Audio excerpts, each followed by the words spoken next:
Alladzi 'allama bil qalam, kemudian buat legasi yang sifatnya bisa bermanfaat lebih bagi generasi yang berikutnya. Salah satu caranya dengan menulis. Ya. Yang belajar ini usahakan punya catatan. Dicatat itu lebih terikat ilmunya dibanding sekedar dihafalkan. Nanti yang tercatat, dirumuskan, diruntutkan, ke depan bisa jadi bacaan. Walaupun orangnya sudah tidak ada, meninggal misalnya, tapi kitabnya masih ada, maka disitulah kemudian namanya akan abadi. Keabadian itu yang memuliakan Allah. Imam Syafi'i nggak pernah kita lihat, ya kan? Nggak pernah berjumpa, nggak pernah. Masanya berbeda. Tapi karyanya sampai sekarang masih bisa kita akses dan dengan itu beliau dimuliakan keabadiannya.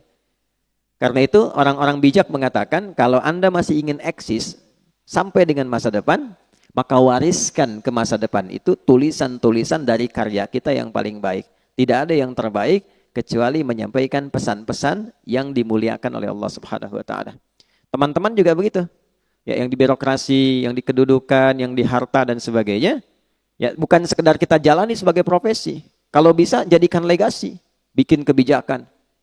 Ya, buat kreativitas, bikin inovasi, tulis. Supaya satu saat dikenang, saya pernah mengalami ini, diwariskan, minimal anak cucu bisa baca.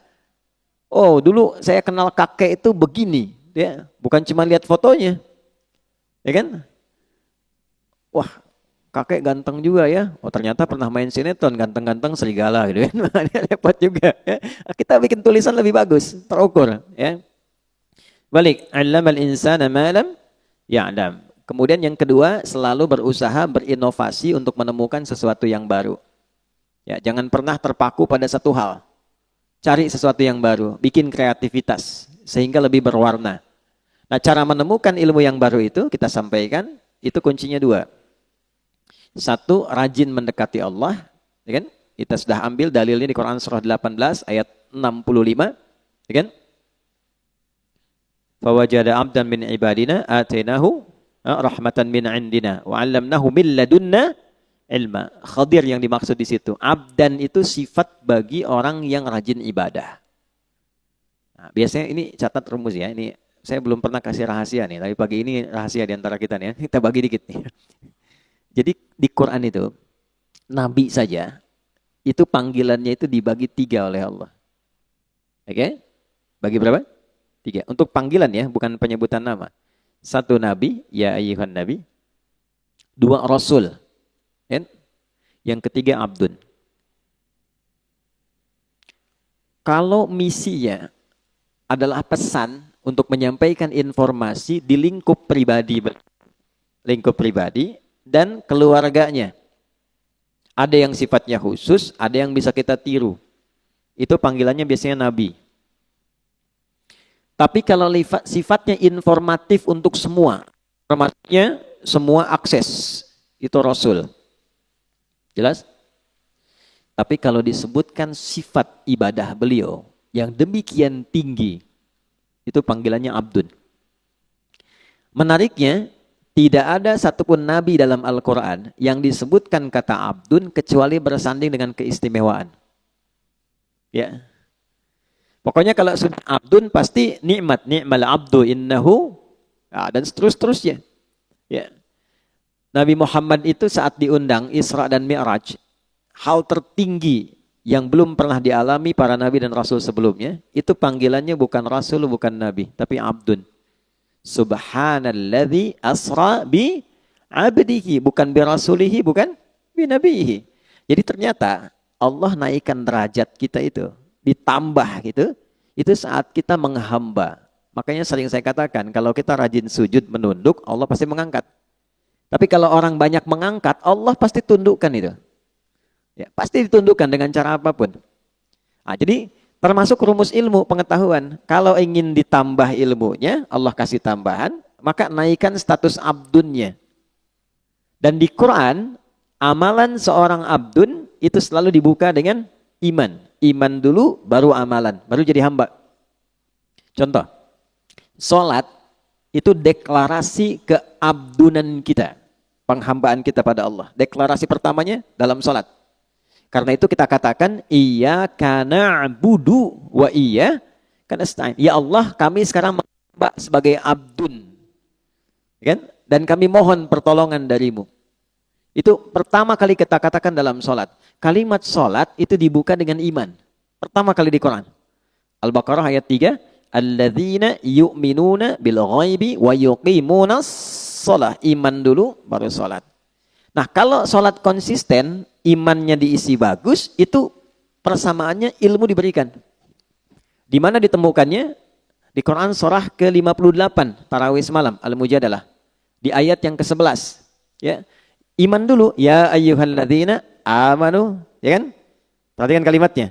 Ya ayyuhalladzina amanu. Idza qila lakum tafassahu fil majalisi fafsahu yafsahillahu lakum. Wa idza qila lakum unshuzu syuzu. Yarfa'illahu alladzina, iman dulu. Amanu minkum walladzina utul ilma darajat. Kalau iman naik, ilmu pasti ditambah. Pasti itu. Ya, itu sudah rumus. Nah, jadi yang pertama kita coba tingkatkan keimanan pada Allah, rajin sholat. Sholat, ya, nanti pasti akan ditemukan hal baru. Yang kedua, ikuti petunjuk Nabi. Misal, kalau mau belajar, ikuti petuah dari Nabi. Begini cara belajarnya. Keluarkan kitabul ilmi. Kalau mau bisnis, ikuti pola bisnis yang ditunjukkan Nabi. Kalau di birokrasi, di kedudukan, ikuti bagaimana petunjuk Nabi. Ambil value-nya, maka apa yang terjadi? Perhatikan kalimatnya. Al-Baqarah ayat 151. Kama arsalna fikum rasulan minkum yatlu alaikum ayatina wa yuzakkikum 2 wa yuallimukumul kitaba 3 wal hikmata 4 5 wa yuallimukum ma lam takunu ta'lamun. Orang yang cenderung mengikuti prototipe kehidupan Nabi, cara yang Nabi ajarkan, gimana menjalani hidup, salah satu keistimewaannya Allah kasih pada orang itu apa yang belum ia ketahui. Nah, teman-teman di serse misalnya kan, kehakiman dan sebagainya, kadang-kadang mau nyelesain kasus susah tuh, mau nemukannya. Sholat, minta petunjuk. Ya, tiba-tiba selesai ketiduran, mimpi, dapat. Tiba-tiba dapat pencerahan, kemana arah. Itu bisa terjadi. Di bisnis begitu. Ya, begitu diikuti polanya, Abdurrahman bin Auf tuh dari mana sih modal pakaian datang ke Madinah. Dalam 3 tahun kok jadi orang kaya. Kemudian valuasi hartanya di awal sampai 923 miliar dolar. Dihitung sekarang itu.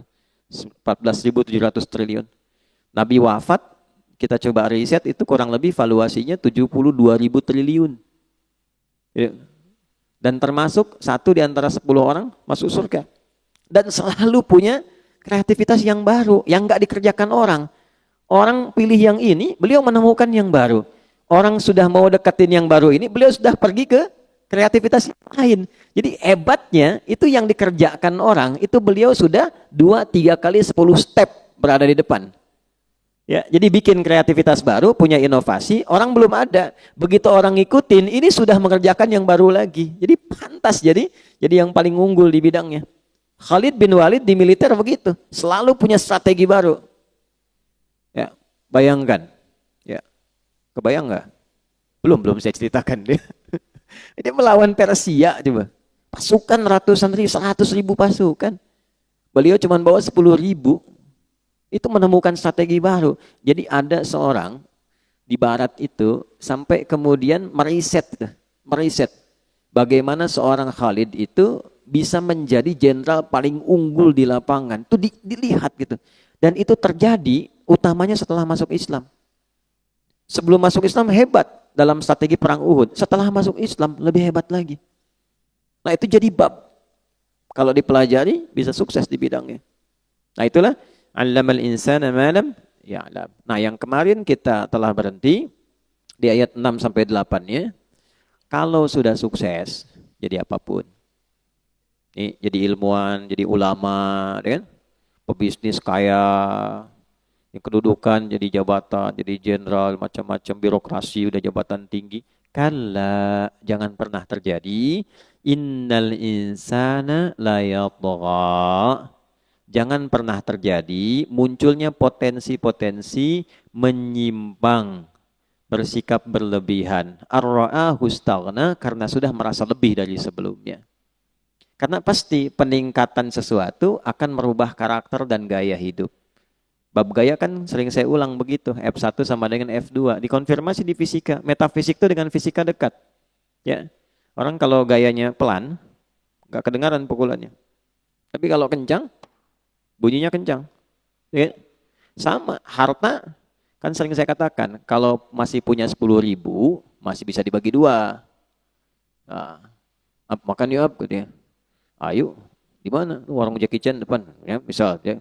Makan 10.000 tuh, berangkat sama Ihsan. Begitu nyampe sana, Ihsan bilang, aduh saya nggak bawa uang. Tenang, kita bagi dua nih, 10.000 bagi dua. Tapi ketika Mus'ab sudah punya 1 miliar, bisa nggak bagi dua sama Ihsan tuh? Belum tentu. Karena sudah berbeda, kualifikasi sudah lain, itu merubah. Jari bawaan sudah beda, wibawa sudah lain, karakter sudah tidak sama. Normal, nggak apa-apa. Quran bilang nggak apa-apa. Yang dijaga itu jangan berlebihan.